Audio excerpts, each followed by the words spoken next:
प्रथमं शैलपुत्रीति, द्वितीयं ब्रह्मचारिणी, तृतीयं चन्द्रघण्टेति, कूष्माण्डेति चतुर्थकम्, पञ्चमं स्कन्दमातेति, षष्ठं कात्यायनीति च, सप्तमं कालरात्रिश्च, महागौरीति चाष्टमम्, नवमं सिद्धिदात्री च, नवदुर्गाः प्रकीर्तिताः, उक्तान्येतानि नामानि ब्रह्मणैव महात्मना।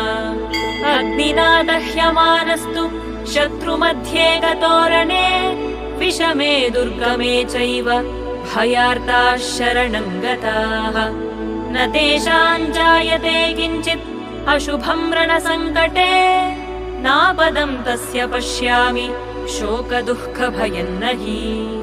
यैस्तु भक्त्या स्मृता नूनं तेषां सिद्धिः प्रजायते।